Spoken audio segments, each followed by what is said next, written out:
Hey guys, what's going on? Welcome back to the Your Forest podcast. So today we got a little bit of a departure of what we historically do, but we brought on a gentleman named Ray Hilts, and he's coming on as the director of the Alberta Forestry Alliance, or Alberta Forest Alliance, I should say. A new Caribou range plan that's coming into place in Alberta, and the range plan just came in, and the forest industry was a bit misrepresented, and we want to make sure that when we do put in a new plan, that it is the right plan and that it is protecting both caribou and people. But we don't want people, becoming homeless because of protecting caribou. But we don't need to have. It's not an either or. It's not like we have jobs or caribou. We can have both of these things on the plan, and trying to find that balance.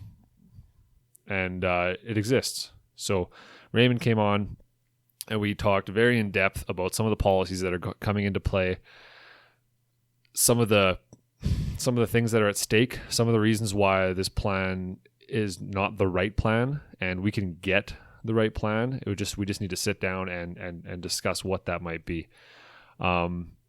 We talked pretty in depth about some of the people that are, or some of the groups, I should say, that are represented in this argument. It's definitely different than all the other ones we've ever done. It's a little more political. I hope you guys get some insight. I do have somebody from another environmental organization hopefully coming on to speak kind of their side of, or not their side, their perspective on this issue and what they think should be done. Raymond is representing the people that could potentially lose their livelihoods because of the implementation of this plan. So, thanks for checking it out, and I hope you guys like this episode. First of all, I want to thank you for coming on. No problem. Because, I know you're a busy guy. Lots going on. I'm glad to do this. Yeah. It's an important topic and something that's important to a lot of Albertans. Yeah, it's such a delicate topic, right? Like there's so many different opinions and so many different perspectives, and it's hard to get down to the root of what the real issue is, right? But I think we can all agree we want caribou around, right? We can absolutely. I think that's a common thread through anybody who's dealing on this issue. Everybody on every side. Everyone wants caribou to be around. Nobody wants to eradicate them or extirpate them from the landscape for sake of money or whatever, right? That's not a thing. I think they're just the perspectives. They're pretty different, right? Like you got people coming from totally different ideas of what's going on in the landscape and some misconceptions. So maybe let's just want to introduce yourself and the AFA that you started and kind of why you started it and your motivation behind that. Sure. My name's Ray Hilts, and I've been in forestry for close to a 30-year career now. Mainly in the area of forest management planning, and I worked for two relatively large companies over most of my career. The last 4.5 years, I've been consulting on my own and doing various work for government, industry,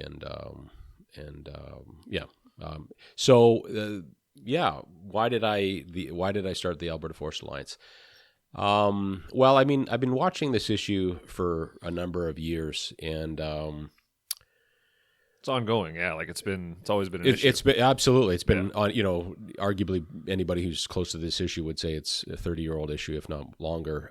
And so it's kind of precipitated in the last couple of years through the release of the Denhoff report and the draft Little Smoky Lepech Caribou Range Plan. So before that, I'd been part of the process, working for a company. I was on the regional committee for the Canadian Boreal Forestry Agreement, so very familiar with the issue, not only for the Little Smoky, but other parts of the province as well. And so, I was well aware of the challenges of the issue relative to industry and environmentalists, and trying to bring about a solution space. And so fast forward, as that issue evolved and I moved away from those companies, and the NDP came in and hired a gentleman named Eric Denhoff to come up with recommendations on a path forward for Alberta on caribou. The NDP is just there are some Americans and other people listening too. So the NDP is just a political New party. Democratic Party here in Alberta. Yeah, and so with Eric Denhoff doing a report and that report largely informing the draft Little Smoky Alopesh Caribou Range Plan, it became very clear that the implications of said reports were going to be profound for places like Whitecourt and more broadly Alberta. And that concerned me a lot. Effectively, it was recommending to remove timber harvesting out of a large portion of the Little Smoky, and which the implications was jobs, people I know. How much was projected lost in like AAC? Well, I mean, my analysis suggested that Mr. Denhoff's recommendations on timber supply would have been about a 57% reduction in the currently approved timber supply. Wow, that's significant. It's significant, and to that end, dating back to the previous government, there's been a moratorium on timber harvesting in the Little Smoky. So the companies that operate in the area have effectively been forced to operate in a smaller portion of the timber supply area. And that's unacceptable, and we can get into that shortly. So as I saw this all unfolding, I appreciated that there was a large business sector that was unrepresented on the issue. Yep. And in knowing many of these individuals, I saw that they need to be provided a voice and certainly information. It started with information. So in July of 2016, I invited a number of contractors regionally to Whitecourt to talk about what the Denhoff report meant, what it potentially meant to them, and whether or not they wanted to lean into this conversation on caribou. And there was an overwhelming response to say, absolutely. Yeah. The implications are profound for them as business owners. I mean, when you look at timber harvesting, hauling, et cetera, they're capital intensive businesses, and these people employ, when we did a roll call, it was pretty clear just the businesses in Whitecourt alone that identified as members hired more people than the companies combined did. So there's a large workforce. So it started from there, and from there the organization has evolved and engaged in several areas on the caribou issue in Alberta. Yeah. No, that's good. Yeah, I mean, they need a voice, right? You don't want a giant chunk of the population to be railroaded by a small group of people who think they know what's up but aren't exactly totally informed, right? So you want to have as many voices into this issue as possible to try and get the right solution, not just a solution that works for some but not for others. So absolutely, and I think the Denhoff report was pretty short-sighted in that. I believe this government thought they could bring in somebody who is unfamiliar with the issue and be able to score a touchdown, and that's not happened. And the significant backlash that they've seen over the Denhoff report and recommendations, not just Whitecourt, but our northern communities that are affected. The recommendations on what I call sterilization of the forest is significant for them. They have a tax base, they have industries that utilize those forests, not just forestry but oil and gas, and so they saw the risks of that plan as well. And I think Eric Denhoff did not do a very thorough job in engaging a broader group of stakeholders than he did. And as a result, the draft Little Smoky Caribou Range Plan is still technically in draft form. Yeah. I actually have it printed off here too. Just I'm not really all that familiar with it. I scanned through it a little bit, but so the draft was the Caribou Range Plan draft was heavily influenced by the Denhoff report. Then it was absolutely. Yeah, there's literally information lifted right out of the Denhoff report that characterizes what should be happening in the Little Smoky. In particular, the area that I focused on is, again, the recommendations on timber supply. There's a 5-year recommendation on how much timber harvesting should happen in W15. Gotcha. Which is completely inconsistent with the improvement forest management plan. They're just numbers at this point, and again, we can kind of talk about what that means to our profession and to the province. But nonetheless, that's what it says. Okay, you mind just putting your just a little bit closer, just to then I don't have to mess with the levels later. Sure. But so just to be clear, Denhoff, his first name or whatever. Eric Denhoff. So what is his background? Like what gives him the ability to be able to speak on this issue? Or I mean, according to you, not. But like what made the government think? Do you think that he would be the right guy to talk to about this problem? Well, I mean, just quickly. I mean, not to go into detail. I don't honestly. Based on the government's press release and what they've told us when we met with them, both ministers, that he's a seasoned mediator, if I think they called him. Okay. And he's got some experience in BC on unrelated issues, First Nations issues, etc., and felt that they needed a mediator or a negotiator, if you will, here in Alberta to solve this caribou issue. And unfortunately, it was like bringing a knife to a gunfight. It was we don't need mediators. We don't need mediators or negotiators. This isn't timber supply in caribou is not a negotiation. I mean, Right. if you lean heavily on good practical science, I think you're going to come up with better outcomes than trying to negotiate how much timber harvesting will occur within a caribou range. That's not the way we do this. Yeah, and the mediators probably shouldn't be making the decisions, I guess. That's heavily right. influencing Well, the decisions. for sure. I think in particular, our professionals, forestry professionals, we should be aghast at the process that the Alberta government came up with when Eric Denhoff basically defined what a timber supply or an annual allowable cut would be for an area. There was no technical analysis done. He just prescribed harvest levels within a forest management unit. To be quite honest, had nothing to do with the approved management plan, and that's unacceptable. No, That's it needs to be completely science-based, unacceptable. right? It needs to be totally It does. science-based. We have standards in Alberta. It's the Alberta Forest Management Planning Standard, and it's based on an internationally recognized standard, CSA Z809. And we have strong policy. We have some of the best regulations around forestry and forest management and technical standards on how we calculate allowable cut. And that was completely ignored. And I think there's many people culpable, not just Mr. Denhoff, in the acceptance and the implementation of said timber supply numbers in the province, and I think there's still much to be said about that. Right. Well, luckily it's still in draft form, and that's hopefully there's still some negotiation. I'm not sure, but do you maybe want to go through the key points, kind of get people familiar with the Caribou Range Plan? Maybe just the key points, maybe things that you think are the problem points, I guess. Well, I don't think. Well, the draft plan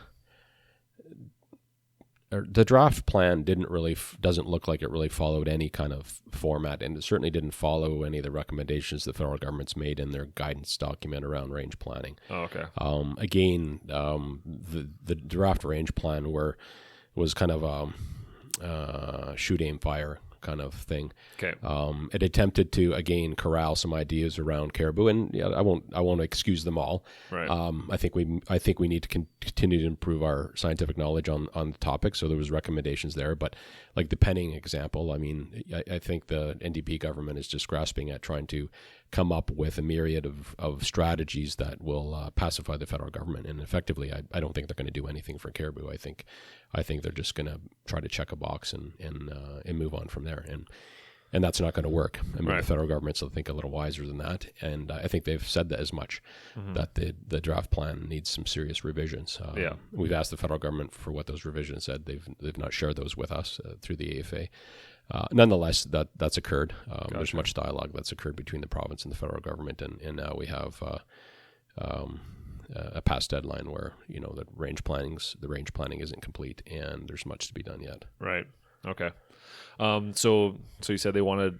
So there's obviously a certain percentage of the FMA or that they want to protect, or the area that they want to protect, and they want to keep all operations out of completely, like 100% in that area out, like including oil and gas and. Well, okay, so there's that's a good point, Matt. So the irony in this whole issue is oil and gas has continued to develop their activities within this area unfettered ever since the moratorium was placed on the companies that operate in there. So we've indicated to both ministers that we wanted the moratorium lifted, and effectively what's happened since that time, Matt, is we've had 2 contractors put out of work. So roughly 42 people don't have jobs today because of the moratorium and the restrictions on timber harvesting within. But not on oil and gas. Not in oil and gas, and so we addressed that. We brought that up with the ministers that if this was truly about caribou and disturbance, that we should look at this a little more holistically in terms of how much disturbance is occurring within the range. And they've just basically excused the issue around oil and gas and stepped past that and said, well, there's nothing we can do about that. There's nothing we can do about that. Right. That came from the minister's office. I don't understand. So you can regulate the forest industry, but you can't regulate the oil and gas industry. I'm confused. Those are your words. Yeah. Interesting. Okay. Yeah, they basically indicated. So what we did after we formed in July is we immediately got a meeting with both Minister Phillips and Minister Carlier and introduced ourselves as an entity and our concerns. And we, to be honest, we were quite pleased with the meeting. We thought both ministers were quite genuine and concerned about the jobs that we were talking about and the businesses we were representing. Mm-hmm. And we came out of that meeting. Our leadership team came out of that meeting quite encouraged, thinking that this is going to go okay. And so fast forward, subsequent to that, they asked that we write a letter. They were really eager, and actually they followed up to ensure that we wrote a letter. So the Alberta Forest Alliance wrote, I think it was a 9-page response to the Denhoff report and the Caribou Plan. And we thought that we were very reasonable, balanced recommendations, some stuff around policy. Mm-hmm. We certainly wanted the moratorium lifted, et cetera. And fast forward 6 months, we hadn't heard anything from anybody. Nobody picked up the phone to talk to us. Nobody picked up the phone to address anything with us. And on a couple occasions, I talked to Minister Phillips' office about our letter and the response, and eventually it came 6 months later, and it said nothing. We were encouraged to provide a succinct response to them, which we did, and we just got a generic letter that said thanks for your response. And it really unfortunate because you think about the issue in Alberta, and I've done cross jurisdictional reviews twice across Canada, looking at what other provinces are doing. And one thing that's very clear in Alberta relative to other provinces, we have very poor policy. We have little policy, structured policy around how we're going to manage the caribou issue here in Alberta. And I think that's a real fault of our past government and our current government. And I don't think that's a bureaucratic issue. I think that's a political issue to lack the definition that we need in Alberta. And when you look at what's happening in provinces, and I'm not a big policy guy, but I think policy in this case would have been beneficial in describing kind of the path forward and what we're going to do with caribou. I think that would have created a little more certainty for industries and stakeholder groups on how they would plug in and what Alberta specifically wanted to look at relative to caribou conservation. And effectively, we have none. We have very little policy, and the policy we have is very motherhoody.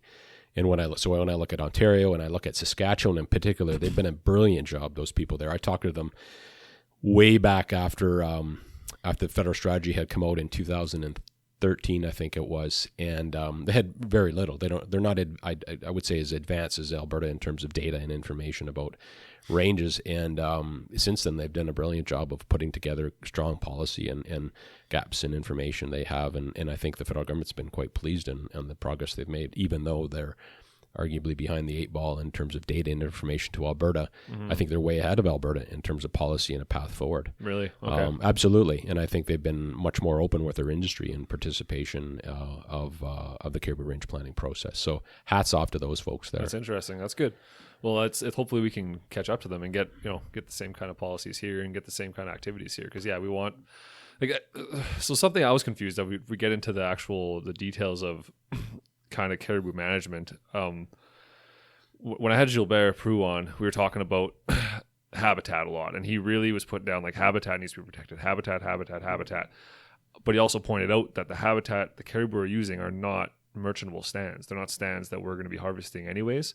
The ones that are merchantable that the caribou are found in are, he said, the way he described them was they're often corridors between larch stands and other maybe some adjacent pine stands close to that those wetter areas, and that's kind of where they spend most of their time. That's where they forage. That's where the lichens are. I'm confused as to why. So we were discussing these. Why not take these areas? We plan out all of these as like an inventory, say, and you pick out these stands that are specifically good for caribou habitat, and we create buffers around those stands, not just a big overlapping cube of protect this whole area, right? Because like Gilbert was saying, he was saying protecting an aspen stand, or that's a kilometer away from the larch stand that the caribou in, isn't helping anybody. It's just a waste, right? So he was really wanted to put the point forward that the management needs to be integrated, and it needs to be include all of the industries, and everything needs to be Absolutely. part of it, right? So it's not like putting this giant box and making it a park is gonna all of a sudden protect the caribou, because there's other issues at play, right? Absolutely, and I totally agree with them. I think we have to do a better job. If we haven't done that job yet, we need to look at what stands and what characteristics of what stands. I think, we've got the technology, we have the inventorying capability. Yeah. We have the capacity, I think, to better delineate those stands and those areas in the forest that our caribou are more apt to use, whether it's seasonal or not. That's not the point. We need to better describe how caribou are using that landscape. Right. And one thing that I would do is back up a little bit. Is the federal strategy is driving everybody's thinking on this issue. At this very, I'll be very critical of it. I have been to the parliamentary secretary. I think it's very academic and unsound in terms of public land management policy. When you look at probabilities as a way to define success, I think that's horrendous, considering the magnitude and what's at stake here. And so I call it drinking the Kool-Aid. Everybody's basically said, environmental groups, the federal government, and the provincial government have said, success is this. It's maintaining 65% of the forest undisturbed, to maintain a 60% probability that the caribou will be self-sustaining, and I think that's ridiculous. I think what's the science there? It's preposterous. I mean, they've drawn relationships between disturbance and the presence of caribou, and again, I'm not a caribou expert, but right. They think there's correlations between that. So be it. So what we need to do is maintain that forest in a static state, effectively. That remains 65% undisturbed, and what happens if a burn comes through? Exactly. So it doesn't even pass the smell test of basic, I think, scientific principles around our boreal forest and the disturbed nature of those ecosystems. Right. So the idea that we would actually just try to preserve these large areas. We're talking about 13.4 million hectares of Alberta. That's 37% of our public lands. Our public forests. So this isn't small potatoes. So we're talking about large landscapes, large systems that effectively people are saying, well, you should just go away and not do anything in 65% of those areas. And that's ridiculous. That's absolutely ridiculous. Yeah. When you look at, our natural disturbance, the effects of natural disturbance in our provincial forests.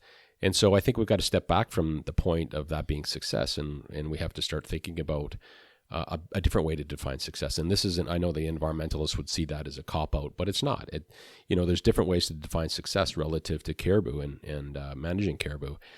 Because, nobody, like I said at the panel discussion in Whitecourt, there's nobody on this panel. There's nobody who can stand up with great certainty and say implementing the recommendations of the federal strategy will conserve caribou. Yeah. They won't. They can't. Yeah. They absolutely can't. So let's not bet on that one. Let's not take our communities. Let's not take our businesses. Let's not take our industry down that path when we don't even know if the success is going to be there. And we've talked to the federal government about that issue, and they've basically indicated that we'll use adaptive management. We'll come back in 5 years, but you've already started it. I mean, it's I think honestly, Matt, I think it's crazy that's success. That's success in this. When you look at our standards in Alberta and what we look at and how we look at our forests.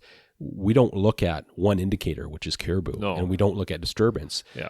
There's companies around the province that are doing fantastic work on this, looking at multiple indicators as a successful caribou strategy. And those are the businesses and those are the ideas we need to be adopting, not the federal strategy saying that's success, because it ain't going to work. No, well, it doesn't make any sense, because we've managed the forest already successfully for how long, for a lot of different species and a lot of different values, and to just take this cookie cutter approach, we're just like, take a big square and put it on top of the forest, say you can't go there. It's like, well, that's not based off anything. That's just a reaction. It's not there's nothing to back that up. Why would we all of a sudden go from having a highly advanced scientific viewpoint of forest management to just being like a 6-year-old kid who's just being like, no, I want this as a protect it, like we're good, right? So it doesn't. Right. I'm confused as to. Yeah, hopefully we can find a place where we can have that integrated management, right? Like that seems like, I don't see why that's not applicable here, where it's applicable for every other value, right? I mean, like you were saying before, nobody here wants to get rid of the caribou. The caribou are going to be around. I just have a hard time getting my head around this whole issue, right? Like I'm a novice when it comes to the caribou, stuff. But I think, I mean, again, we have great standards in Alberta, and we have a lot of rigor around the work that we do in Alberta. Do we have to do things differently for caribou? For sure we do. Absolutely. I mean, pull out a map of the Little Smoky and look at all the roads and the well sites and the cut blocks and the disturbance. And, we've been talking about integrated land management, and that's one of the recommendations that Mr. Denhoff made in his report. Well, thank you very much. We should have been doing that 30 years ago. So let's move on that. Let's really move on that. Yeah. Let's think of disturbance differently than we have. Let's be a little more pragmatic and if you will, practical in terms of disturbance. The things I've said to the government is, we can run timber supply models and say these are the stands we should cut and these are the areas we should cut. But I think effectively we have to look at a pen to paper and mapping out and designing these disturbed systems for caribou for the benefit of caribou. And we need the research community to help us with that. So to that end, the AFA is going to be working on a report that we're going to produce probably by springtime that looks at operational recommendations on managing and working within these caribou ranges from a forestry and operational forestry perspective. Something that our membership can get behind, because we won't be viewed as just naysayers in the process. We're going to come to the table with some constructive information that hopefully supports the broader caribou conservation strategy. And I think like one of the issues, I was listening to the White Court Chamber of Commerce video there, and you guys had that big conversation, and it was relayed several times by several different members of that committee, like yourself and even other environmental groups. They even said that this isn't a situation where it's either the caribou or jobs, and nobody ever said that was the case, right? Everybody agrees that it seems like to me that people agree that there can be a medium there, right? And where that medium lies seems to be disputed and confusing. But I feel like the people, like for example the foresters, the people who've been managing the forest for this long, we're the ones who know kind of the relationship between these things, and the biologists, with the help of the biologists who have been studying the animals and the water and everything. But for them to go off on their own and just kind of think this is the right move is fascinating to me. So do you think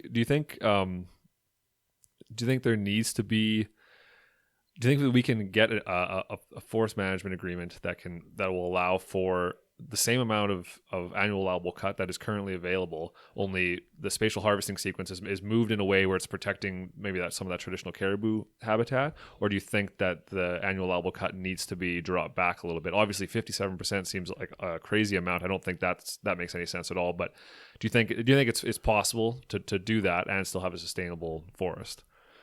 Well, that's a good question. I think more broadly for Alberta, yes, I think we can have our cake and eat it too, if you will, in terms of timber supply.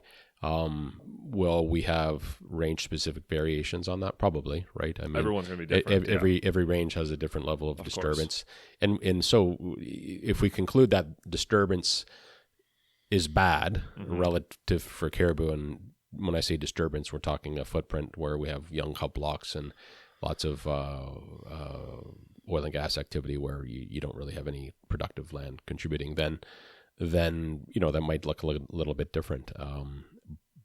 But that being said, one of the things that and we can get into this as forestry professionals is we look through one lens, and this is the ecological science-based scope, and that if it doesn't equate that way, then we don't support a decision. And the more I work on this issue and represent individuals who don't work in that same realm as we would, the more I want to represent these people and have a voice for them. Because one thing we're not doing, Matt, is we're not looking at people.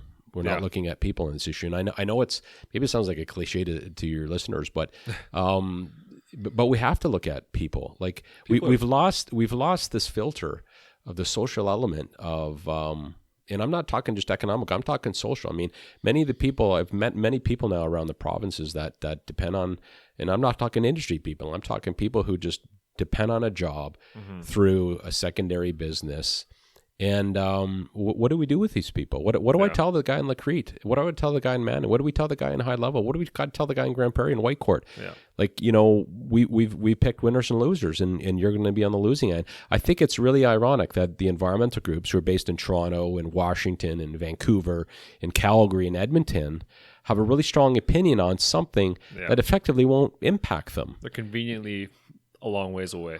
100%. 100%. And the people, when we meet with the minister, we met with the minister's chiefs of staff a couple months back, and I talked about this. I said, we have a lot of jobs at stake here over this issue. And, the response was, Ray, Albertans care about caribou, and I don't disagree. But if you put this to the everyday Albertan and say, well, 1 in 5 jobs will be lost, or your job will be lost, or will you pay more taxes to cover the cost of these billion-dollar caribou strategies? I think they might change their opinion or the depth to which they care about the issue. And I think we're missing the point in Alberta is the people who really care, are the people who live and work in these communities. It's their forests. It's not the guy in Toronto. It's not the guy in CPAWS. It's not the guy with an NRDC. I don't really care what that guy thinks. I quite honestly don't care what these guys think. I care about what people think in these communities that have ownership of these forests, that work in these forests. I care what they think, and unfortunately, I think our politicians are obscenely misguided on this issue. Yeah, it's tough because it's a highly emotional issue, right? Like it seems like people seem to think that there's either you're pro caribou, you're pro industry, and it's not the case at all. Everyone's somewhere. That's a gradient, right? Everyone's in the middle there somewhere. But yeah, no, it's exhausting to try and just fathom. I applaud you for trying to stand up for those people and trying to, make sure that they're represented in this issue, because otherwise, if you hadn't done it, there's a good likelihood that they might have gone unspoken for, right? So, and they're a giant chunk of the people who are directly affected by it. So it's important to have a voice like yourself to actually speak for them, because otherwise he would have done it, right? So, and honestly, it's not to be self-deprecating, but we've accomplished nothing at this point. We still have people that got laid off. We still have restrictions on access to wood supply. We still have a government that's going down the path of saying 65% is the goal, and we still have a government that doesn't really talk to us all that much. So as much as I think we've made progress, I think we've made little inroads in terms of having a balanced outcome on this. And again, I reiterate for your listeners that we can have caribou, and we can have forestry, and we can have oil and gas. Do we have to do it differently? For sure we do. But, using like I've indicated, the government using 65% undisturbed ranges is a ridiculous way to approach this issue, and it's unattainable. It's unattainable, Matt. It's unattainable. It doesn't matter where you go around our province. 9 of the 12 ranges in the boreal ecoregion have exceeded the federal threshold for disturbance, and there's 3 more that are pretty much there. And so when you look at the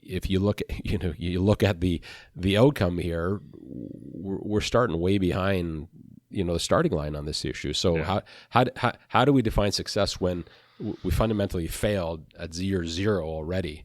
The only way this is going is by effectively moving out of these ranges and doing nothing. And, some analysis has suggested that already, that it would take, like, for example, the Little Smoky, some of the work they did under the Ministerial Task Force last time indicated that if they reclaimed all of the seismic lines and stopped all new development, it would take 20 years just to get back to almost 65% undisturbed area. That's by doing absolutely nothing in the Little Smoky Range and reclaiming 4,000 hectares of seismic lines. And that's the undisturbed means more than 40 years old or something like that, right? Yeah, in terms of cut blocks, right. Cut blocks, so what one can get into the weeds on the assumptions made. Yeah. I think in the forestry community would completely disagree with the federal government that a stand of trees that's been regenerated takes 40 years to get to the point where it's unusable by predation or whatever the case may be. So I think we're more in the camp that it's likely more 15 to 20 years, which again changes the nature of the dynamics of analysis. But so what? We're still talking about the 65%, and I'll continue and will continue to lobby to move off the 65%. is the only measuring stick of success on this issue. Well, that's the thing, right? The 65%. So if say a fire was to go through and burn through a big chunk of that, are we now back to square zero and we're restarting that? Because like that's not. Exactly. That's a disturbance that's completely possible Exactly. in these times with like the way things are going, the number of high intensity large fires that we've been having. It's crazy. Right. So it's a high likelihood that if we step off the landscape, that's a big possibility. And when you look at it, the habitat that we want to protect is the most volatile when it comes to fire. Right. It's the most likely to burn. Right. So I feel like a hands-off approach is not very responsible. Right, because like I mean, at least if we're hands on, we can be out in the bush and we can be out keeping tabs on this and making sure that things are being taken care of appropriately, rather than just letting Mother Nature take its course. And Mother Nature take its course was great back before there was people in the landscape, but as soon as we came in, we're a part of the landscape. We're a part of nature. We're involved. As soon as we put our hands in there, now we have to manage. That's right. Exactly. The boat has sailed on that issue. Right. We've been actively managing Alberta's forests for. It's got to be coming close to 100 years, maybe a little less. And so when you look at the environmentalist position that we should create protected areas, sure, that might work for, not accounting for socioeconomic impacts. So let's make the Little Smoky, let's make it a park. Sure. There you go. 308,000 hectares. It's a park. Next year we have a massive fire like we had in McMurray. Burns half of that off. Burns all the core area out of the caribou zone. So now what? What have we got? We're measuring caribou and saying we need 100 or we need 150. Well, that's not how science works, all right? When we look at the standard characteristics in the forest themselves, we talk about natural range of variation. When you look at caribou, I don't think that we've had exactly the same number of caribou on the landscape. And granted, sure, they're declining and we're seeing pressures on the habitat. But my point is we have a dynamic system. We have forests that aren't static. And when I make presentations to people on this, I look at them, and a lot of gray-haired, balding men, I say, well, you weren't born that way. You changed.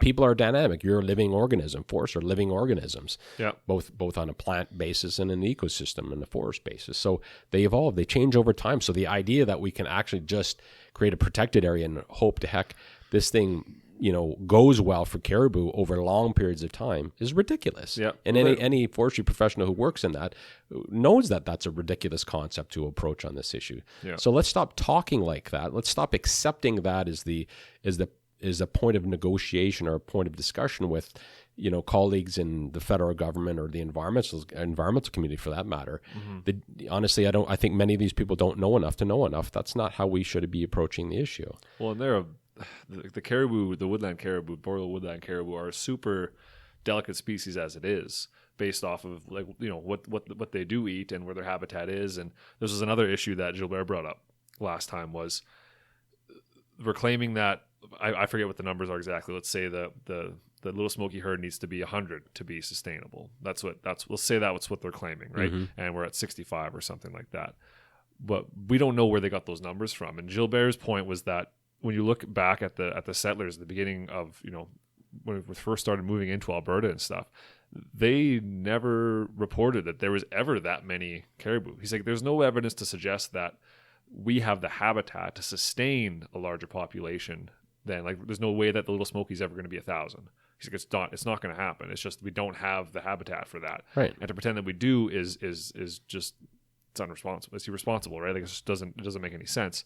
But if the population is in decline, then obviously we want to keep our eyes on that. We want to manage that and try to make sure they don't get to a point where they can't bounce back. But to say that it's unprecedented and that it's never happened before is not true. We can't say that. We don't know. No, that's right. We don't know. And I think it seems to me like the habitat should be protected. The habitat should maybe have some buffers around it. How big those buffers need to be needs to be based off of science. Needs to be based off of and even the disturbance, as far as linear disturbances, as far as roads and stuff like that, it seems like it's also unclear, right? It's very unclear. It's more the habitat needs to be protected, but that habitat in that forested area that they want to protect, how much is actually there? Is it like 15% of the area? Is it 35% of the area that wants to be protected? Is it 100%? It's not 100% because there's a lot of upland aspen in there where the caribou don't even go into, right? So it seems very misguided. It seems like it's just it's a reaction to public opinion rather than a response to sound science that can maybe actually help these herds out. Whereas, that's where we should be headed towards, right? With the integrated land management and all that. So I think to your point, I think it's a much more complex answer to the question than leaving 65% of the forest undisturbed. Well, that doesn't make any sense. I mean, at some point we have to disturb the caribou habitat. I mean, we have to. Yeah. At some point that habitat will evolve just like a yield curve, right? I mean, it's going to look very different at 10 years of age versus 120 years of age, right? Yeah. So when you look at these areas that are preferred by caribou, at some point in time, the characteristics of the attributes of those forests are going to change. They're going to be less desirable by caribou, or they're going to provide less forage, or less is something that's important to caribou. So the idea that again we would do nothing for long periods of time in these areas is again I think a ridiculous approach to this question. So again, to your point, I think you look at the capacity of these areas for these animals, and how many animals do you think are how many animals would be appropriate in terms of these systems and these arees that they exist carrying in? capacity of the land, right? Yeah. Like take a page out of agriculture, right? I mean, what's a capacity? So, so there's lots of things that we need to consider. And again, I still think we have to disturb caribou zones, and not from a timber supply, but I just think from a science perspective, we have to disturb these areas. Do we have to protect some areas? Absolutely. We have to protect some areas. We have to create those habitats, those environments that are suitable for caribou, but also at some point we have to disturb them, and they have to come back to something that's suitable for caribou. So by just to be clear, when you say at some point we have to disturb them, what exactly do you mean? Do you mean we have to we might have to put a road through them, or we might have to cut them, or you're more speaking more to the old growth spruce kind of that kind of stuff, right? I think you have to separate disturbance here, and let's be clear, and not to throw my colleagues in oil and gas under the bus, but harvesting timber is fundamentally different than building a well site in a road. Come on. I mean, at the end of the day, we harvest timber. The timber we harvest is empirically defended and analyzed relative to the forest management planning as proposed in. And ultimately, we reforest those areas, and they come back to arguably the same stand that was there before. Save some subtle changes in species. So my point is we're disturbing the forest, but ultimately we're providing something that has some value to the forest, the critters that live out there effectively. Right. Oil and gas is not like that. You're disturbing forests, and you're creating basically grass and clay and gravel. I mean, for long periods of time. And so be it. That's the nature of Alberta's economy and the business we do. So when we look at disturbance, I think we have to be very specific on how we disturb the forest and what activities are acceptable to relative to that. And in integrating better. I mean, again, we go back to the comment we talked about earlier about integrated land management.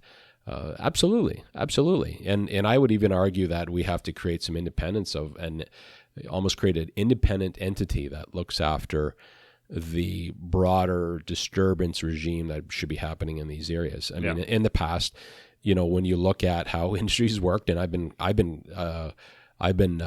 involved in it, where you're trying to get roads approved and you're trying to get operations underway. You plan activities that sometimes aren't integrated or could have been better thought out relative to the other industries that are out there. So I think maybe we have to look at some independence of an entity that to approves that, so they're not politically influenced, and we come up with clear standards around integration and disturbance thresholds in these areas, for sure. And I think that's just good forest management. It's not, of course, it's not caribou. It's forest management. Yeah, I mean, to pretend that these old growth forests, we need a certain percentage of them to maintain biodiversity on the landscape, right? But to pretend that these old growth forests aren't the first to go when it comes to a fire, or the first to go because they fall over because they're getting so old, right? It's not reasonable. I mean, these places they get disturbed naturally. If we weren't on the landscape, those old growth forests would be one of the first ones to go. They got all this ladder fuel. They got all this volatile material that's just ready to burn. And I'm speaking burning. There's other disturbances that can happen, but just because burn's the most common, right? It's most likely. But to pretend that these places don't burn and come back from scratch is irresponsible and not realistic. So yeah, I think we need to maintain again, we need to manage it, right? We need to figure out what do they need to maintain their population we got to sizes. manage it, right? We should maintain that amount and make sure that the amount that is coming back into that is growing and coming back into that old growth standard is equal to the amount that we are cutting, right? And we need to make sure that that equilibrium is kept. But to say that we need to keep building this old growth until it takes up the majority of the landscape and there's almost that, we can support so many caribou, it's like that's creating a super volatile situation where you're only increasing the opportunity for wildfire and disturbance, and then you have no habitat. So it's interesting to think. I don't know. It's just we really need to think about this, right? Like we do. So yeah, I think again, using protected areas as a strategy is a very weak response to the issue. I think like I said, we've got to actively manage these areas like we have in the past. Do we have to do a better job of certain things? Absolutely, for sure. We've got to do a better job of that. And I think people are up for the challenge. And I think everybody's gotten the attention they need on this issue to do things a little bit differently. Yeah.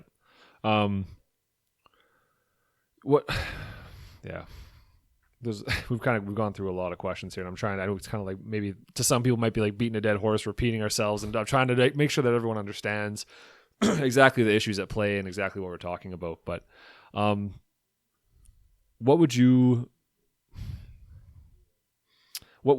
happen? Say we didn't integrate any kind of caribou range plan, and the federal government, because that's the concern right now, is people think that if we don't implement a caribou range plan soon, a new one, then the federal government might step in and take over, and we could lose control. Right. That's some of the things that were discussed during the council there. Is that a real concern? Do you think that would happen, or do you think that's maybe a bit? That's a good question. So I think when we met with the government, the ministers use this as their opening line. The federal government, we got to do this. Federal government, blah blah blah. Mm-hmm. And honestly, I think that again, that's their scapegoat. Alberta needs to do this. Period. There are caribou. They're not the federal government's. And as I've said in public, I think our government needs to have a little more backbone and tell the federal government where they need to be on this issue, which isn't in our face. And I know the species at risk legislation, I think it's pretty overbearing and intrusive in terms of our constitutional rights to manage our own resources. But whatever, it is what it is. So do I think there's a risk? Yeah, there's a risk. I've talked to colleagues in Medicine Hat where they instituted the protection orders for the sage grouse. And I'm told that came out of nowhere. That the affected parties didn't even know that it was coming down the tracks. And again, they were trying to work diligently towards a solution space, and basically the federal government came out with a protection order. So would they do it here? I don't think so, not in totality. Mm-hmm. When you look at Alberta, I mean, that's 13.4 million hectares, and I would have to think they would have to conclude that if Alberta's not doing a good enough job in Alberta, they would have to shut down basically all of industry. I mean, they couldn't conclude that oil and gas good, forestry bad. No, in a range or a series of ranges. It's disturbance at the end of the day. They would have to conclude that Alberta's not doing a good enough job, so therefore we're going to protect 13.4 million hectares. Will they do that? No, I don't think they'll do that. I think that would be ludicrous. I think they would be political suicide and people would be rioting in the streets. I hope they would be. But is there a threat there? For sure. I don't know. I'm not a lawyer, so I don't know the legalities, whether or not they could apply the protection measures on a range by range basis. I was told I think they could. Mm-hmm. So that could happen for sure. That still has big implications. It sets a precedent. And I honestly think the environmentalists are hoping that's what happens. And they've made it clear so far in their response to the quote unquote missed deadline. That's not really a deadline, but is a missed deadline. Right. That I think they're hoping that the provinces drop the ball and that the recommendation is for the federal government, well, basically provide a recommendation to cabinet to issue an emergency order and hold her apart. Yeah. So I mean, I hope not, but I think it's very political as it stands right now, and I can assure you our membership won't stand for being put out of work. Well, yeah, the people might look at this, like listeners might look at this and be like, "Oh, well, it's all about profit. It's all about being rich. No, it's not. All about it's not about that. It's about social values. Like, are you going to put a family of 5 on the streets because of this Boom. issue when you don't need to. 100%. I'm not saying that, the options are kill the caribou, keep the people alive, or keep Right. the people living, or the opposite, right? That's not the case. The problem is you would needlessly be putting people on the streets. Yeah. Needlessly. So Right. Yeah. Boom. That's exactly what we've been saying, right? And I've made it clear to the minister's office, like, I don't care about the corporations, Mm-hmm. The West Frasers, the Miller Westerns, the ANCs, the ownerships. They'll be fine. Mm-hmm. If things go south for these companies, they're doing all right for themselves. What I'm concerned about is the people that work for these companies, the people like me who, you have a job, you have a pension, people who own businesses that depend on a fiber supply, that are going to take it on the chin. Those are the guys. And I've made that very clear to the minister's office that's who we're trying to represent. And we're not going to we won't take no for an answer. Yeah. We've been playing nice so far, Matt, and we're about done playing nice with the provincial government. It's just odd that they don't see that as an option. Like their priorities should be human values, I would think, right? And then environmental integrity, right? Because I mean, if you made it really simple, if you okay, we can kill a bunch of people, we can kill a bunch of caribou. It's like, well, that seems like a pretty simple decision to have to make. That's not that that's super extreme. Obviously, that's not the case, but I'm just saying it's weird that they're not. Yeah, I don't know. It's very politically charged, I guess, and they're just seeing it as a political opportunity. Well, here's an example, and it's along the lines of your last comment. Is after the White Court panel discussion, a gentleman from Edmonton wrote us an email. Yeah. And basically quoting me because I said people first, people second, people third. And I believe that. I always put people's interests ahead of anything else in this world. But it was there's a much broader conversation. And, I said, we can have caribou, we can have jobs, we can have everything. We can have our cake and eat it too. But he didn't get that because he saw the article in the Edmonton Journal and the quote. So he basically wrote me a letter saying you're a troglodyte and you're evil and caribou would become extinct and people can always get another job. And, we wrote him back a very cordial letter and kind of explained the broader issue that we have and that people are important on this issue, not just caribou. Yeah. And that these are people that have lived generationally in these communities. And it's not like, if you've ran a business or worked for a business in Lacrete your whole life and your dad owned the business before you, it's not as easy as just saying, suck it up, honey, move on. The world doesn't work that way. And that's where I get pretty charged up because the people providing this commentary don't live in these communities and don't use these forests. And it's easy to say, well, they can go get another job. Was that right? Is that right? Show me how that works in places where you have natural resource dependent economies like we have in Alberta. Let's face facts. I mean, our rural communities depend on oil and gas and forestry, period. Yeah. In where there's agriculture, there ain't trees. So we're not talking about agriculture. Yeah. So if we diminish that with any magnitude, our rural communities are going to be hurting. So what do we do with that? And honestly, when you look at our profession, I'm deeply disappointed with our profession. This was an opportunity when the Denhoff report came out in 2016 to step forward and say, like, that's not the way we do forest management.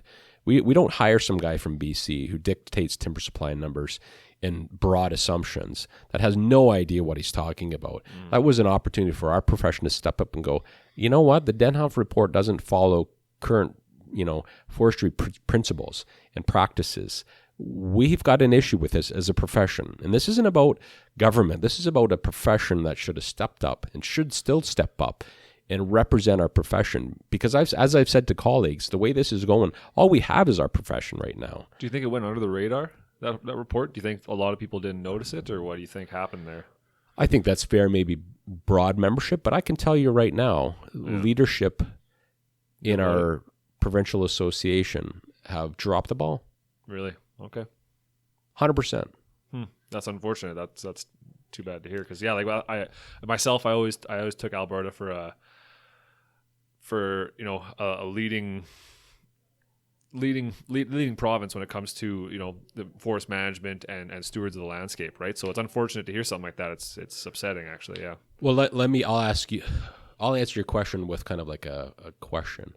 So when I was chief forester for a company, and I was defining an allowable cut. And the president of the company comes to me and says, here's the number, Ray. Mm-hmm.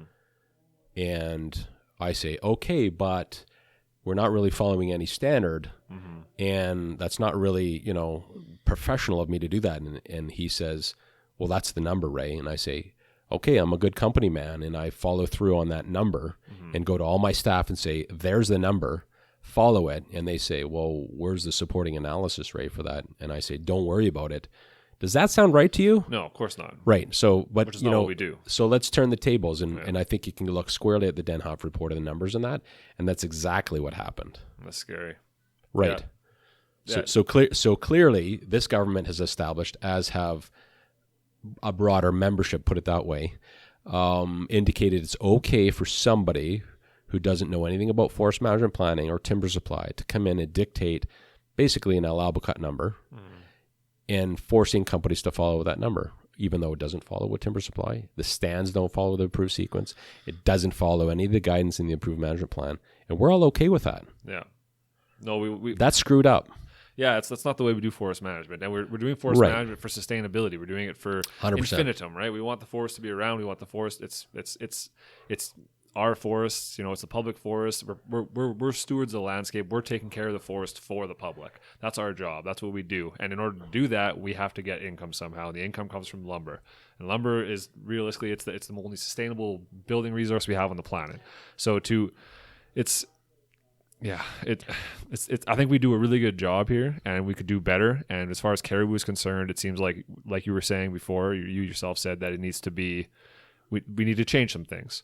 But it doesn't mean that we have to completely step off the landscape and just hands off this and let Mother Nature have its course. Because I think...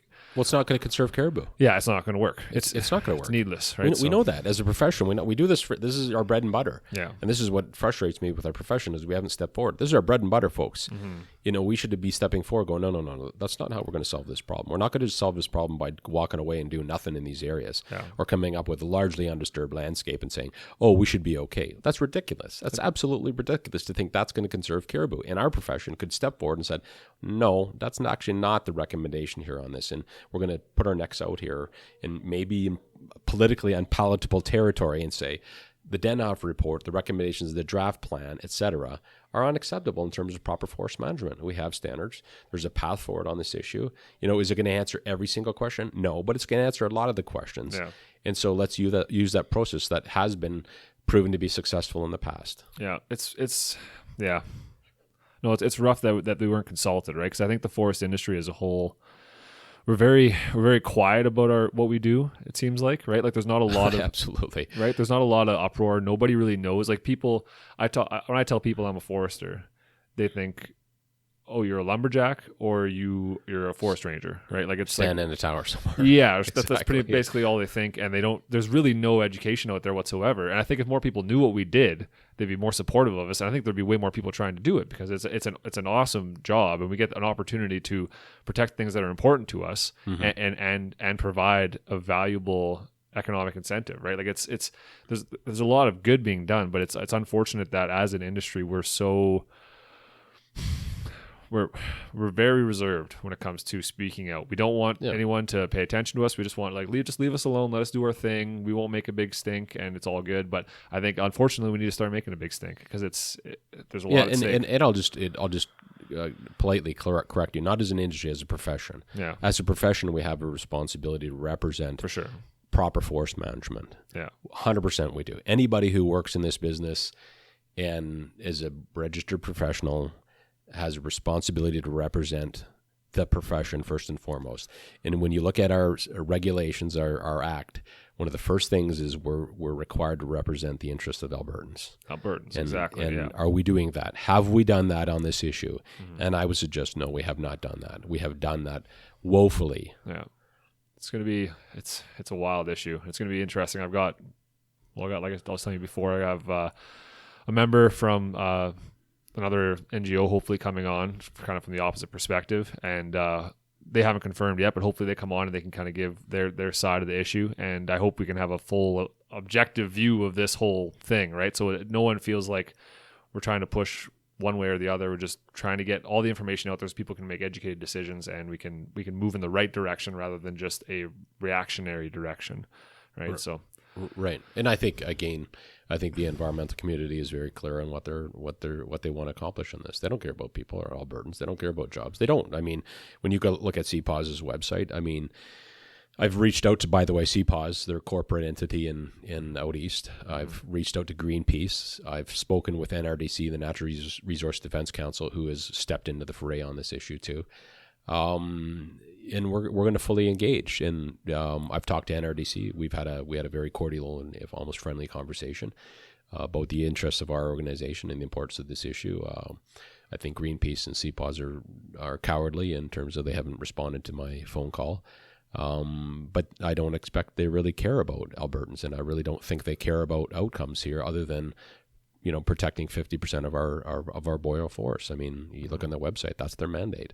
Yeah, I hope that's not the case. I hope they have everyone's values in their thought process, but I don't know. I'm not them, so I can't say, but yeah. One thing that I did in preparing for the White Court panel discussion is I brought CPAWS's and Alberta Wilderness Association's response to the Denhoff report.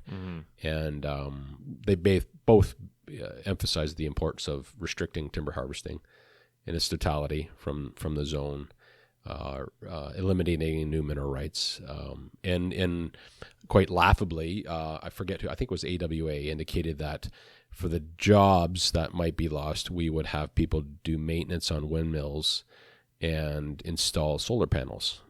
That was their recommendation to the provincial government. So let's take the guy out of high level who's an equipment operator who's lived there for 30 years and tell him, well, you can't live in high level on them anymore. Maybe you have to go to Lethbridge to now do maintenance on a windmill.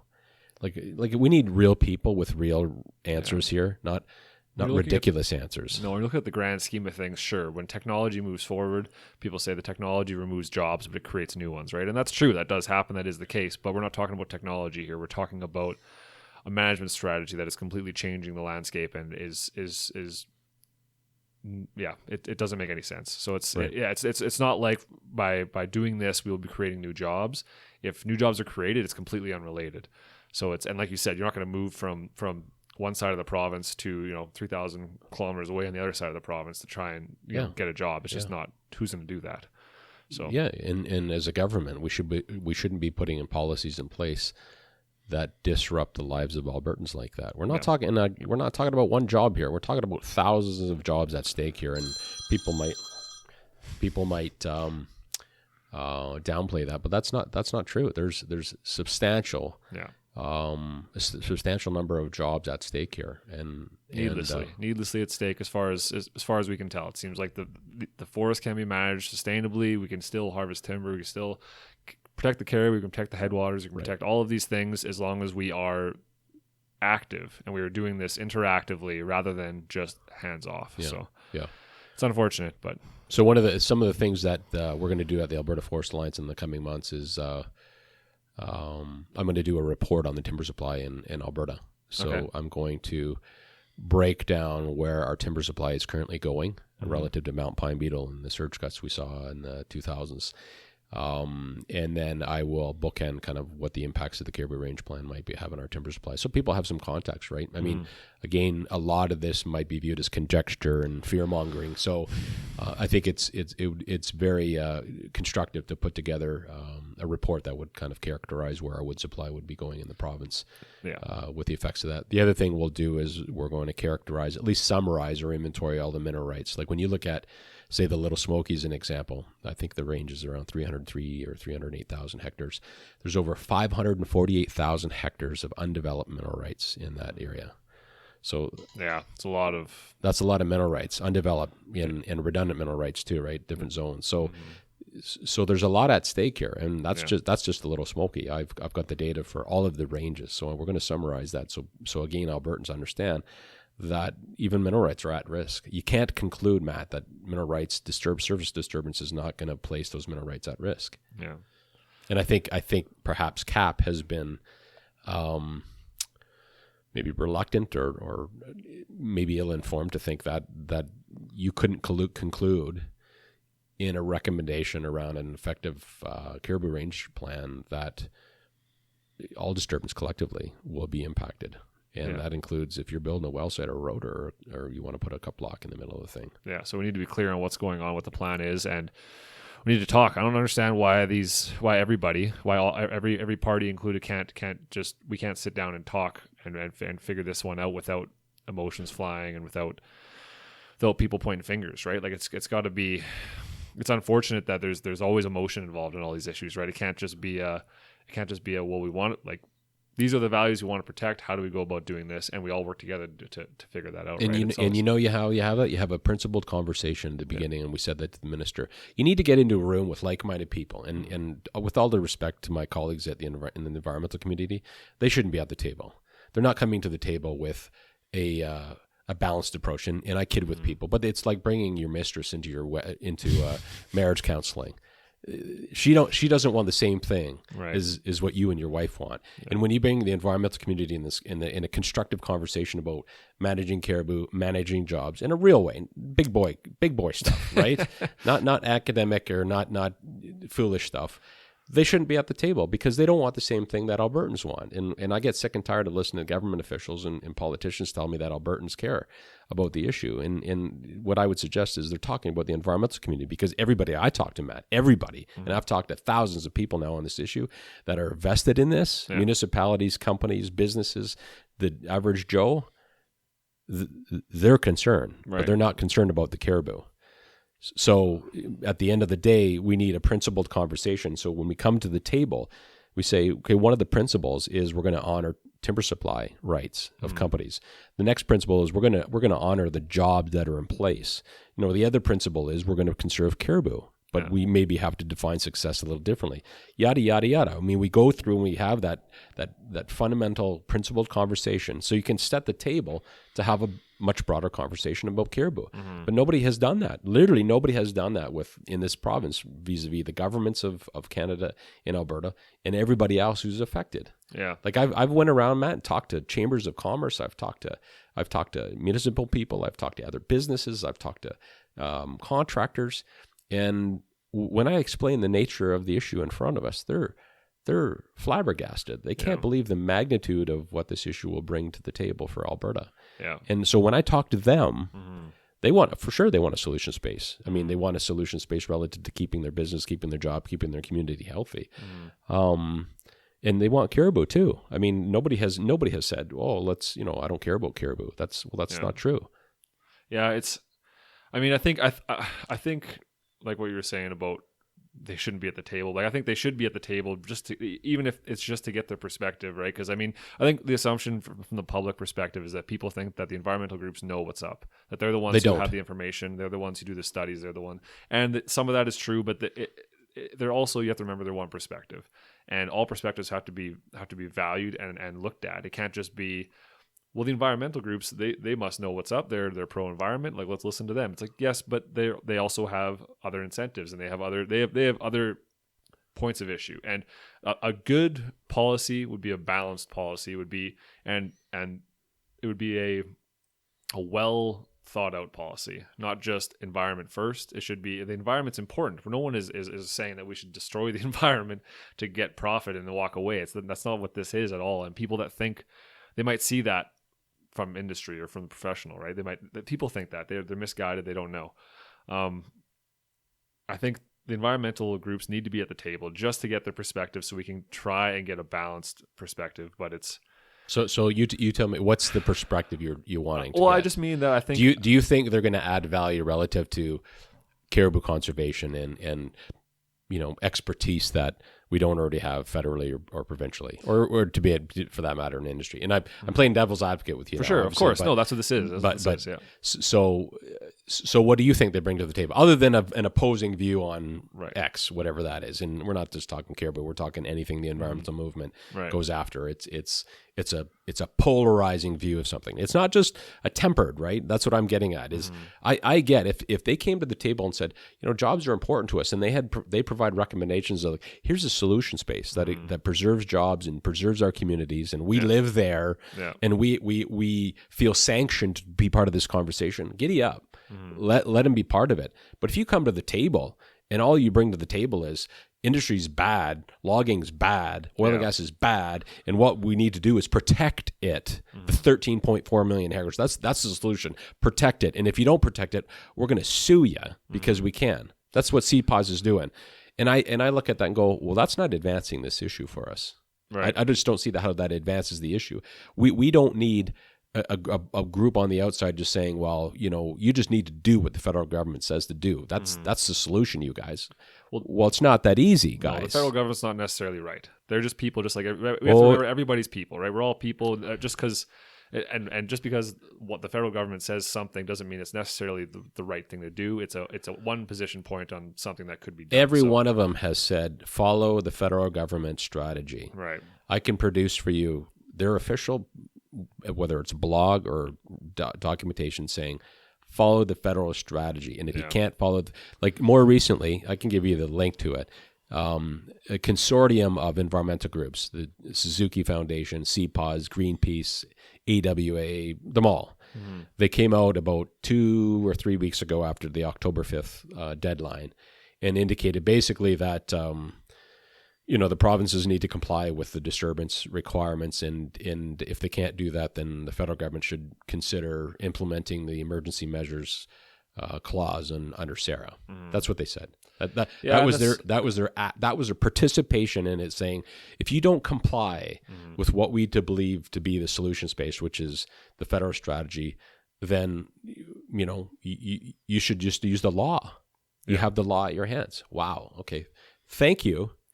Let's shop that one around in Alberta and see if our communities are on the same page with you. Don't think so. Right. So when I sit in the room with these guys, if I do sit in the room, we're going to have pretty diametrically opposed opinions on how to get to the finish line on this. Of course. And so like you were saying, like you said, what would they bring to the table besides an opposing view, right? And I think the problem there is that the opposing view is the important part. I'm not saying that. There's a certain part of the public that is represented by that group, right? And whether they would argue that we're radical or whatever, right? So there's radicalism is relative depending on where you're standing, right? So I think it needs to be. They need to be at the table because they're representing a certain number of people, and whether those people are the people that have jobs or not, you're probably right. They're representing the people that are away. They're in Vancouver and Toronto, and they're not affected by these decisions. You're probably right. And 100%. None of them are affected by these decisions, because anybody who lives in one of these communities isn't standing up going, you know what, I'm going to give up my job so that we can implement a failed attempt at conserving caribou. Right. And exactly. And that's what but even though that being the case, there's still citizens that have a say in it, right? So I think, like, I'm sure they have a say, but I should have a say in how Don Iveson subdivides something down here in Edmonton. Right. And I'm a citizen of this province. Like, I don't like the fact that they're expropriating more natural land. I mean, you want to talk about, and I know your listeners are thinking I'm a kook, but if you really want to talk about how we manage land and use land, I find these guys in their high horses in the big cities who continue to expropriate natural environments to build more condominiums and more houses and sewage lagoons so they can have more city. Like, if you really want to talk about land management, for sure, like, we can be pointing fingers in all different directions. So the fact that, I want to put a cut block out in the middle of nowhere that you've never been to and you never will be because you're some bleeding heart Torontonian. Sorry, your opinion matters, not a whole lot compared to the guy who lives in a Whitecourt who earns a living from this. There's So that's all I'm saying is our governments have to temper the feedback they're getting from the environmental community. Like, I have a membership list, and if somebody wants to see it, I'd be happy to provide it with their permission. But, will CPAWS show me their membership list? Will AWA, will Greenpeace show me their membership list? They won't show me their membership list. And I can't speak for them. I don't. I know. Yeah, I'm just. I don't know anything That's my point is, I have a membership list, and I can tell you every one of those members are vested in the outcome of this Caribou Range planning. Yeah. If you look at CPAWS and whomever has a membership list, they're a bunch of citizens that live probably nowhere near we're talking about, and as if that's important to our governments. Like if I'm the Minister of Environment and Parks, I would temper what many of these groups would say. But again, that's if I had to guess, I'd say you're probably right. I can't, like, obviously neither of us can say. That's right. I mean, we're just talking here. We're just talking, but it's it's such a heated issue, right? Like but I agree with you that the current plan needs to be revisited, needs to be sorted out, needs to be based in science, on sound science that there's a consensus on, and people agree that this is the right way to go about it, and we're not needlessly losing jobs, putting people on the streets. We're not needlessly putting potentially other habitat at risk or other animals at risk if you just go a hands-off approach, right? Because the hands-off approach is, we don't know what's going to happen. We haven't really done it. So no, and I don't think anybody's promoting a position of hands off. I think I think we have good, defensible, internationally recognized standards on how to manage our forests. And do we need to have some caribou centric thinking? Absolutely. I mean, of course we do. But like our profession should have said, is we don't manage the forest on one species. We should have stood up for ourselves. When caribou are one of many indicator species relative to ecosystem health. So, and everybody keeps saying, caribou is an iconic species. Sure, yeah, it's iconic, but we have other iconic species. I mean, there's other things going on in the forest, and if these people actually had a career, spent some time in forestry or forest management, they would appreciate that it's a more complex issue than just, we need to leave habitat undisturbed and the hell with anything else out there, because, caribou is surrogate for everything. Caribou is one piece of the pie, and we need to look at the whole pie in order to sort this out, right? We can't just manage for that. We need to manage for everything. And some of the arguments they were making was that if we manage caribou, that'll protect everything else, right? And that's not true. That's just not true, because there's totally different values, right? That isn't true. Yeah. I mean, that's what's frustrating, Matt, is they say, and they're trying to brainwash our broader public that, forestry and industry people or whatever, people in our business are bad. It's like, no, we actually know something. You people are hugely biased in your outcome. I mean, your mandate is to protect half of Canada's boreal forests. I mean, I'm coming in from a forestry professional wanting to balance multiple things over long periods of time. Yeah. And anybody who's done forest management planning knows that's exactly what we do. Yeah. Not come in and go, well, here's the strategy. What they've said in the federal government has said is, we're going to give you the strategy, which now becomes the plan. So, you maintain 65% intact and we're done effectively. We're good. And if we drive everything towards that, and to me, that's a strategy. Protecting an area or maintaining undisturbed area is a strategy amongst many things we could be doing. It's it's crazy. There's a lot going on here. Is there? We're coming up on an hour and 15 minutes here already. Right? We're flying through stuff, man. Like it goes so fast, and I struggle right now, because right now I'm trying to aim for an hour ish. Mm-hmm. Right, but we could definitely sit and talk about this forever, right? But is there anything? Do you have any concluding thoughts? Kind of anything that you want to put out there for the public to understand? And I think we've talked at quite a bit about our opinions on the way the forest should be managed and the way this plan should be carried through. So, is there anything additional that you want to add, maybe just for the public to? No, I mean one thing. So a couple of things I'll say about, in particular, the Alberta Forest Alliance. So. We're going to keep doing what we're doing. If anybody out there knows somebody who's interested in joining us, we would appreciate your membership in the organization. We will continue to engage governments politically and bureaucratically on the issue. We'll continue to use our Facebook page and our website as a means to communicate information to whomever wants to look it up. And we'll continue to represent real Albertans that have real jobs over the course of this thing. And when we finally come up with an Alberta range plan, we'll comment it on it as well. And perhaps you haven't seen nothing yet, is what I'll say for our politicians who are listening.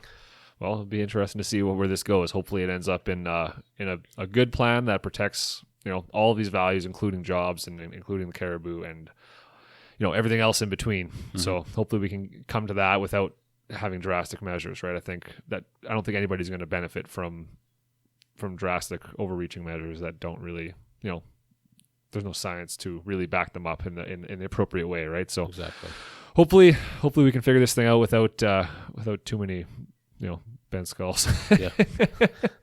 So, anyways, thanks a lot for coming on. This was a good conversation. Yeah, it's gonna Thanks for doing this, and thanks for having me. Yeah, of course, absolutely. So, if anybody has any questions for you, they can reach out to me at yourforestpodcast@gmail.com, and I can direct them to Ray, or there's the Alberta Forest Alliance Facebook page. Probably messages on there. I'm guessing you get them probably directly. Yeah. So you can ask him directly if you want. So yeah. Thanks a lot for listening, everybody.